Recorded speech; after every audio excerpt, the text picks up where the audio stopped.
नमस्कार मैत्रिणींनो, राधाकृष्ण फॅशन डिझायनरमध्ये आपलं खूप खूप स्वागत आहे. तर आज आपण लोटस घेणार आहोत. आजच्या क्लासमध्ये आपण लोटस घेणार आहोत. आता खूप दिवसापासून आपलं लोटस घेण्याचं चाललेलं आहे. तर हे बघा, मी अशा प्रकारे हे लोटस आखून घेतलेलं आहे हाताने. तुम्हाला जसं पाहिजे, तुम्ही किती पाकळ्याचं घेणार ते तुम्ही 5 पाकळ्याचं घेऊ शकता, 7 पाकळ्याचं घेऊ शकता किंवा अशा खाली 3-3 घेतल्या. मी इथे वरती 5 घेतले आहे आणि अशा खाली साईडने 3-3 घेऊन खाली एक घेतलेली आहे. तर आपण हा खालचा आकार नाही घेतला तरी पण चालतो. फक्त एवढंच कमळ घेऊन त्याला खाली लटकन टाकले तरी चालतं. पण हे मी आखवताना मुद्दाम असं मोठं आखून घेतलेलं आहे. तर एकदम मध्यभागी बाईच्या आपण असे मापं घेऊन एकदम मध्यभागी हे असं लोटस आखून घ्यायचं आणि इथे आपल्याला शिवण्यासाठी आपण अर्धा इंच असं सोडून द्यायचं, म्हणजे हे शिवण्यासाठी लागतं. आपण मग साईडने बुट्टा टाकू शकतो छोट्या छोट्या. याच्यामध्ये आपण आता कट पाईप न वापरता पण ही बॉर्डर आपण शुगर बीटनी करूया आणि मग त्याला स्टोन चेन लावणार आपण आणि परत शुगर बीट्स असं करून आपण मध्ये सिल्क थ्रेडनी हे मध्ये आपण फ्रेंच नॉट टाकणार आहोत आणि मग आपण छोट्या छोट्या बुट्ट्या करणार आहोत साईडने. तर हे बघा, आता मी अशी जरी धाग्याची गाठ मोठ्या आकारात घ्यायची, नाही तर ही वरती कपड्याच्या वरती येते. तर हे बघा, मी आता ही गाठ मोठी घेतली. आता हे बघा, आपण सुरुवात इथून करणार आहोत, हे टोकापासून मध्यभागी. आपण अगोदर शुगर बीटनीच हा पूर्ण कमळ बनवून घेऊयात. तर हे बघा, मी असे 3-3 घेते शुगर बीट. तर जास्त आले तर मी काढून टाकते, कारण जास्त जर घेतले तर त्याची फिनिशिंग येत नाही व्यवस्थित.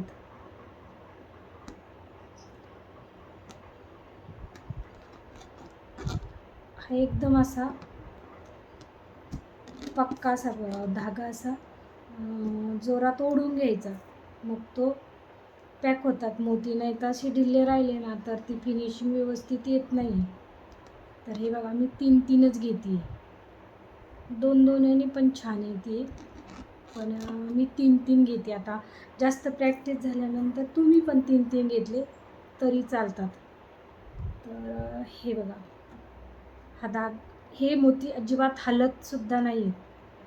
आपण असे पॅक जर घेतला ना करून, हा खालचा आणि वरचा धागा एकदम सरळ प्रोसिजर झाली पाहिजे. हे बघा, हे हलत पण नाही. तर हे बघा, हे एकदम मी तुम्हाला स्लो शिकवणार आहे. कमळ खूप महत्त्वाचं आहे. एकच कमळ बाईवर घेतलं तरी पण छान दिसते बाई. आणि मी खूप मोठ्या आकारात घेतलं आहे जरा कमळ. आपण हा पूर्ण करून आता हे बनवून घेऊया पूर्ण पाकळ्या त्याच्या कमळाच्या. इथे मी डबल टाका दिले आहे. हा डबल टाका द्यायला विसरायचं नाही, कारण आपल्याला कोपरा काढायचा असतो. जर कोपरा काढायचा असेल ना आपल्याला, तेव्हा तिथं डबल टाका देणं खूप गरजेचं असतं. तेव्हा मग हा आकार व्यवस्थित येतो असा. तर हे बघून घ्या तुम्ही. तर पूर्ण आपल्याला ही आउटलाईन पूर्ण शुगर बीटची करायची आहे. तर आपल्या ह्या 2 पण पाकळ्या पूर्ण झालेल्या आहेत ह्यामधल्या. तर आपण मी 3-3च मोती घेते, कारण फिनिशिंग नाही येत मग आपण जर जास्त मोती घेतले तर. हे बघा,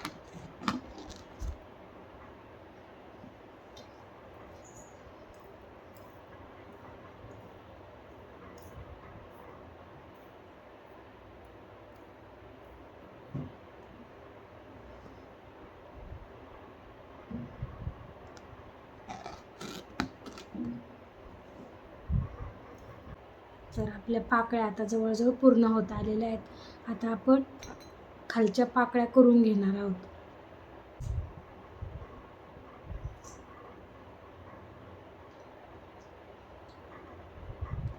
थोडंसं ढिल्लं राहिलं म्हणून इथे असं निसटतात, कधी कधी असं होतं मोती.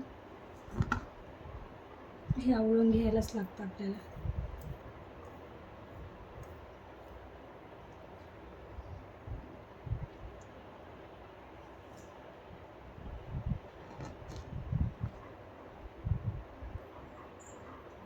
तर ही पण पाकळी आपली पूर्ण झालेली आहे.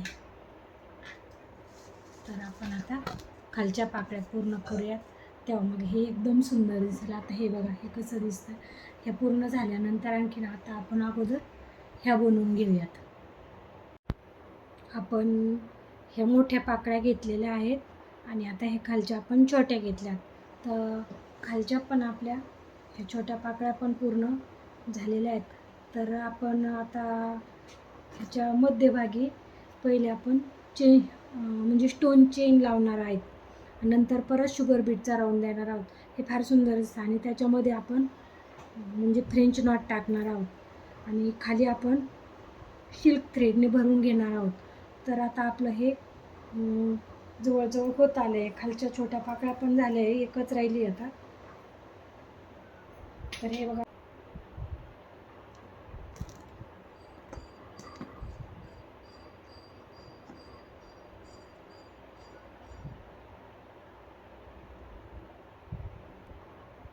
आणि मग आपलं आता हे पूर्ण आउटलाईन पूर्ण झालेली आहे. तर आपण आता हे माप घेऊन अशी स्टोन चेन लावून घेणार आहोत दुसऱ्या राऊंडला. आपण आता हे चिटकावून घेऊया स्टोन चेन. तर आपण ही माप घेऊन मी ही कट केलेली आहे. तर ही इथली पण मी माप घेऊन कट केली आहे. तर आपण आता ह्या पाकळ्यांना स्टोन चेन लावूया.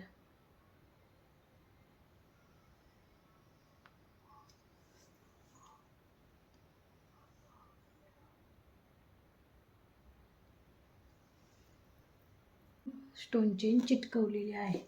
हे आता मी इथले पण माप घेतलेलं आहे. तर हे बघा, ही कशी चिटकवली ते बघा.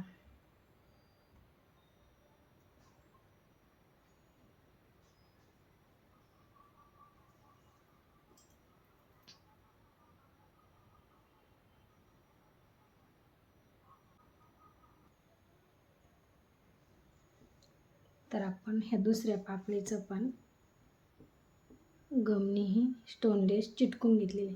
आता ह्या पाकळीचं आपण गम लावून चिटकून घेऊया. आपण ह्या 3 पाकळ्याचं आता चिटकवलेलं आहे. तर आता आपल्याला ह्या 2च पाकळ्या चिटकवायचं, हे खाली नाही चिटकवायचं. आता आपण इथलं माप घेऊन आपण आता इथे स्टोन चेन लावून घेतलेली आहे, इथे पण. आणि इथे रेड कलरची छोटी, ही मोठी आहे थोडीशी, आणि ही छोट्या आकाराची आपण स्टोन चेन लावून घेतली. तर हे बघा कसं छान दिसते. तर आपण आता शुगर बीटनी पुन्हा एक राऊंड देऊया. इथे जसा साईडने दिला ना, तसा आतमध्ये पण आपण शुगर बीटने एक राऊंड देऊया. आता आपण शुगर बीटने हा राऊंड करतोय. शुगर बीटने केल्यानंतर आणखी छान दिसेल. आणि मध्ये आपण फ्रेंच नॉट टाकणार आहोत, कारण की ग्रीन ब्लाऊजवर गोल्डन उठून दिसतात. कलरचे शुगर बीट उठून नसते दिसले, म्हणून मी गोल्डनच घेतली.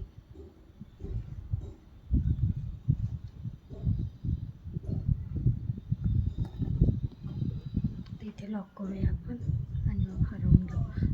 ही आउटलाईन झाली. आता आपली पूर्ण आपण फ्रेंच नॉट टाकूयात. आता कशा हे साध्या सुईने टाकायचे असे आणि सिल्क थ्रेडमध्ये.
आपलं आता हे पूर्ण झालेलं आहे, हे पण पूर्ण झाले.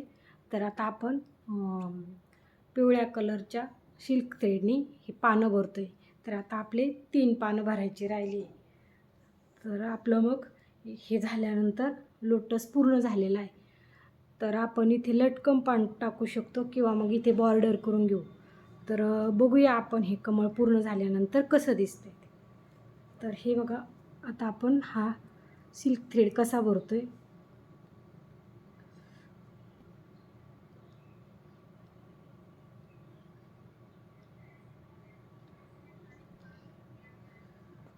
याच सिल्क थ्रेडमध्ये आपण 4 पदरी घेतलेला आहे धागा.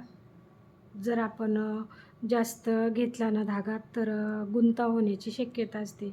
म्हणून थोडंसं आपण जास्त लांब न घेता आपल्याला जेवढा पाहिजे तेवढाच आपण घ्यायचं. जास्त गुंता नाही झाला पाहिजे, नाही तर याची फिनिशिंग बिघडते.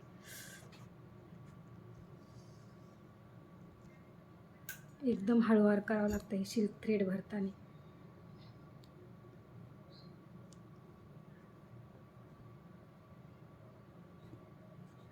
तर ह्या पिवळ्या कलरच्या पाकळ्या आपण गुलाबी अगोदर बनवून घेतल्या. नंतर आपण ह्या पिवळ्या कलरच्या आणि इथे आपण फ्रेंच नॉट टाकलेले आहेत. अशा तिरक्या धाग्याने भरून घेतलेल्या आहेत. तर तुम्ही पण करून बघा असं कमळ. आणि आवडलं असेल तर लाईक करा, शेअर करा, सबस्क्राईब करा. तर आपण हे पूर्ण झाल्यानंतर खूप छान दिसतं बघा कमळ. इथे येलो धागा भरला आणि इथे गुलाबी आणि खाली आता आपण बॉर्डर करणार आहोत तेव्हा पूर्ण बाईवर हे खूप सुंदर दिसतं. आणि आपण असे छोट्या छोट्या बोट्या पण टाकू शकतो बाईवर. तर बघा कमळ कसं छान दिसतंय.